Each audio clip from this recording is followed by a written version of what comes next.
retour en direct de ce Castor Desk pour la dernière rencontre de la soirée, la dernière rencontre de cette journée de Ligue 1 Uber Eats. L'AS Monaco face au Clermont Foot 63. Et là encore, les enjeux sont colossaux, mon cher Brian. Les enjeux colossaux hein, pour Clermont. Pourquoi pas valider d'ores et déjà, en cas de grosse victoire, valider d'ores et déjà son ticket pour les playoffs.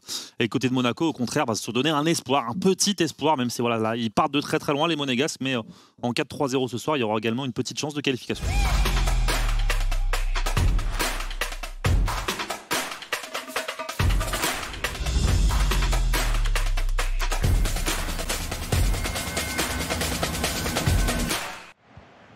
Ouais, c'est Greg. Allez, on est parti dans ce match, mon cher Brian. Côté droit pour Achraf Hakimi, on rentre dans la surface de réparation. Et le timing vers poteau d'entrée pour Zinedine Zidane. La première alerte sur la cage des Monégasques. Ouais, c'est assez compliqué, mais là, ça passe par-dessus la défense. Et c'est Kylian Mbappé qui va être lancé dans la profondeur. Kylian Mbappé qui va gainer son vis-à-vis. Et la frappe qui sera repoussée par Gigio Donnarumma. C'est parfaitement fait. Ginola qui va centrer. Premier poteau, la frappe. Timing vert, c'est pas terminé. Et oh, j'ai cru qu'elle allait allumer là. Kylian Mbappé, ce sera finalement renvoyé pour Ronaldinho. Et c'est finalement l'arrêt du gardien. Kylian Mbappé, là, il va à 10 000 à l'heure. Mbappé qui va aller jusqu'au bout. Mbappé la passe pour la surface pour Ronaldinho. Frappe malheureusement contrée ici qui va atterrir tout droit dans les bras de Donnarumma. Mais encore une fois, la bonne interception. Est-ce qu'on va avoir le temps côté Adaix? Non, on va en rester là. Dim, c'est la mi-temps.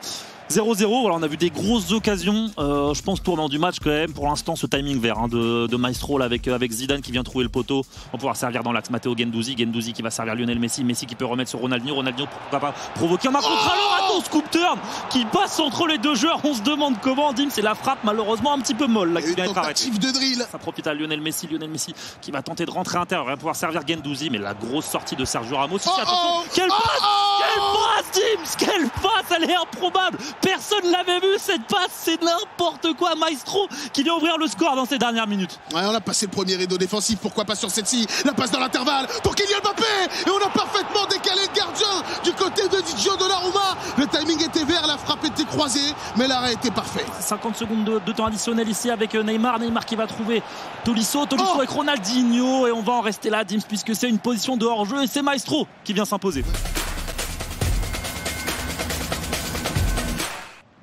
Florian Maréda doit se muer en sauveur pour l'AS Monaco. Aéro doit enfoncer le clou pour le Clermont Foot 63. Début du deuxième 1 contre 1. Il va falloir faire attention parce que Flo Maréda, il est capable de surprendre tout le monde. On le sait, c'est un joueur d'expérience. Oh, on avait décalé le... Mon Dieu, on avait décalé le gardien et derrière, on se rend pas compte qu'on a un joueur qui va venir la toucher. Fofana pour Nuno Tavares. La Béné, elle est magnifique, mais finalement, c'est pas fini. Non, c'est pas fini parce que Lionel Messi, du haut de son mètre 68, est venu exploser la cage. Une petite tête tout en finesse. Et Zamdan ouvre le score. On est Neymar Junior pour Kylian Mbappé qui va écarter sans doute ce ballon. On revient à la Magali Cancel. Elle est magnifique, il y a un boulevard. Ah, faut défendre, monsieur. On a ouvert les Champs-Élysées. On connaît très bien un joueur qui a quelques lignes intéressantes à son palmarès, qui est capable de prendre feu lui aussi. Et croyez-moi que s'il commence à se réveiller en 1 contre 1, ça peut être difficile, même si là on a une belle réaction. On va tenter des petits 1-2. On est obligé de revenir à chaque fois en arrière. On n'arrive pas à s'ouvrir un angle de frappe. Zidane le il va pouvoir servir Mbappé. Il avait trouvé l'angle de frappe sur cette action. Reziam et Donnarumma qui s'imposent. Et c'est Zinedine Zidane qui est venu s'interposer. Ça semble compliqué pour se relancer, mais on vient siffler la mi-temps du côté de l'arbitre. L'international marocain qui rentre dans cette surface de réparation. Fofana entrée de surface de réparation avec Zidane. Il peut croiser, il peut passer et il peut marquer surtout. Zinedine Zidane et ça fait 3-0, Brian. Ça va être magnifique. Aéro compte pas s'arrêter là. Il compte pas s'arrêter là, même si c'est Alban Lafont qui vient stopper un peu l'hémorragie. 56e minute. Il y a un match qui est important et qui pour le moment est pris à bras le corps. Comme on dit, qu'est-ce que c'est magnifique. Oh, le foot. C'est magnifique. Le foot. C'est magnifique. Ah, c'est le football. Même si le bonnet, franchement, j'avoue, j'ai un peu de doute. On va réviser ses gammes du côté d'Aéro et puis on va surtout avoir le droit à un 2 contre 2 qui va être exceptionnel, je pense. Zidane avec Mbappé qui se retourne très bien, c'est bien fait. Guendouzi ici, l'extra passe, c'est magnifique avec Ronaldinho ici qui vient conclure l'extra passe ici d'Aéro. Incroyable la vision de jeu et Maestro forcément à la finition. Guendouzi qui va trouver Mbappé qui va essayer de faire le décalage, mais ça ne passera pas et c'est Léo Messi qui va pouvoir se donner un petit peu d'air et il a raison, Gianluigi Donnarumma. Et attention, la relance manquée. Goal!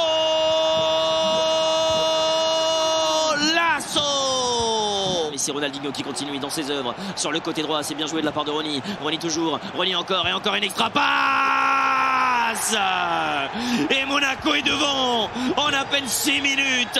La différence qui a complètement été faite de la part de l'ASM. On est ici avec Rezia ici qui peut s'engouffrer. Rezia ici qui va aller jusqu'au bout, qui va servir Jarzinho dans la surface. Jarzinho, on s'arrête. La feinte de frappe, la feinte de frappe des anciens, comme l'appelle Dim. Celle-là, Rojo ici qui vient crucifier la défense clermontoise. Ça fait 3-1. On est reparti avec un ballon appuyé en bas pour aller chercher David Ginola et l'arrêt du côté de Donnarumma. Heureusement, c'était pas mal joué du côté. C'était vert. Ça semble vert ou blanc. Vert ou blanc, ouais, j'ai pas bien vu. En tout cas, je sais pas si c'était Maestro encore, mais ça fait plusieurs timings verts là, malheureusement, qui viennent pas rentrer ici. Et cette fois, ouais, la tête timing rouge sur laquelle on va obtenir un corner. Encore une fois, côté Clermontois, on va jouer à deux ici avec Lionel Messi. Messi, attention, on tente de prendre de vitesse. On va prendre de vitesse ici. Pourquoi pas la spéciale FC Nantes ici avec le centre au deuxième poteau qui va être gagné. Mais le gardien, encore une fois, sur la trajectoire. Mbappé, les passements de jambes, il va resservir Messi. C'est bien fait ici. Messi qui va être repris par Ramos. Donc, il va tout simplement le déposer. La passe, qu'est-ce qu'on fait? C'est le cas de Clermont dans cette Ligue 1. Bon, même si là, avec cette victoire, ils ont 99% assuré les playoffs. C'est vrai que c'est ce qui leur a peut-être manqué pour définitivement voilà, assurer leur qualif et bien avant. Ouais, effectivement, et voilà, Derrix avec le petit sourire en coin. Voilà, on est quand même content d'aller chercher ce 2v2, de ne pas prendre un 3-0 pour l'honneur et pour la fierté monégasque qui va quand même aller chercher un 14e point dans cette Ligue 1 Uber Eats. Et malheureusement, même un miracle ne suffira pas pour l'AS Monaco. C'est terrible. Ce qu'il faut souligner, c'est la bonne prestation en 2v2 des deux monégasques et la bonne prestation aujourd'hui au global des deux Clermontois, Brian, parce qu'au final, ils ont quand même fait le travail que par exemple Lyon n'a pas vraiment su faire. C'est ça, clairement, ils avaient l'occasion de se mettre à l'abri, de se mettre pratiquement à l'abri. Alors voilà, je disais, le seul scénario pour moi, j'ai pas tous les comptes en tête, mais je pense que le seul scénario où c'est éliminé, c'est de prendre 0-3 pour Clermont la semaine prochaine et que 3 gagnent 3-0, ce qui les mettrait à égalité, et 3, il me semble, a battu Clermont, si je dis pas de bêtises. Donc là, ça serait le seul scénario où Clermont est éliminé. Donc pour l'instant, Clermont, c'est un scénario assez lointain. Il s'envole. On va aller justement parler un petit peu avec les joueurs de l'AS Monaco, victorieux de ce 2v2, mais perdant de cette rencontre face à Clermont. Bonsoir messieurs, temps solennel parce que ça y est, c'est officiellement la fin de l'aventure pour l'AS Monaco. Malheureusement ce soir il fallait réaliser un exploit de marquer beaucoup de points, 3 points pour l'AS Monaco face à Clermont. Malheureusement c'était pas la meilleure équipe pour arriver à réaliser cet exploit. Salut à tous.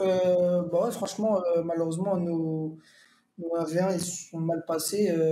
Pour ma part, j'ai pris un but un peu gag, on va dire. Je n'ai pas compris. Genre, il fait un triangle, je ne comprends pas comment le triangle y passe. Bref, le deuxième match de Flo, en vrai, Aero, il a bien joué, il a fait un bon match, il a fait un très gros match. Et puis le 2v2, on a été très bon, même si on a pris le premier but. Et malheureusement, aujourd'hui, on n'a pas de place au playoff, malheureusement.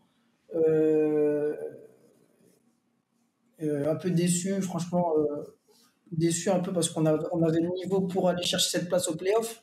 Moi, en tant que moi et Flo, on avait le niveau que ce soit en 1v1 ou en 2v2.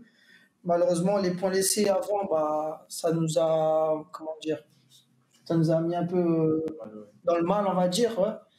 Et puis, maintenant, on regrette. Maintenant, c'est comme ça. Hein. C'est le jeu, quoi, tout simplement. Et puis, on reviendra l'année prochaine avec plus de travail, d'acharnement, tout simplement. C'est comme ça. Ouais, Rezia, du coup, c'est la fin de l'aventure. C'est quoi le bilan de cette année, de cette expérience à l'AS Monaco avec AD que tu pourrais tirer? Faut savoir un peu distinguer les différents points. On va dire sur l'objectif de performance, honnêtement, comme a dit AD, on visait largement le top 6. C'est vrai que bon, là, j'avoue, je suis passé encore à côté de mon 1v1, je fais des bonnes entames et tout, mais on va dire j'ai commencé à être bon qu'après la trêve. Donc j'ai perdu pas mal de points en 1v1 avant. Et après, c'est vrai que ça poussait, tout le temps été un peu dos au mur. Donc on va dire sur le plan performance, comparé un peu au potentiel qu'on a, forcément contre-perf. Mais après, voilà, si on distingue l'ambiance, tout ça, etc., genre comment on s'entend, comment on voit les choses, etc., ça reste positif avec AD. Donc voilà, on va retenir quand même que la performance aujourd'hui, c'est vrai qu'on passe à côté du top 6 et ça fait mal. Et c'est terrible, quoi. Surtout pour une compétition que j'aime bien, Ligue 1, c'est vrai, on espérait mieux, honnêtement. Merci messieurs, bravo quand même pour votre saison, vous avez été très très bons et on se retrouve quoi qu'il arrive la semaine prochaine pour la dernière journée et pour terminer cette saison en beauté. Bonne soirée à vous. Merci les gars, bonne soirée. Merci, bonne soirée les gars.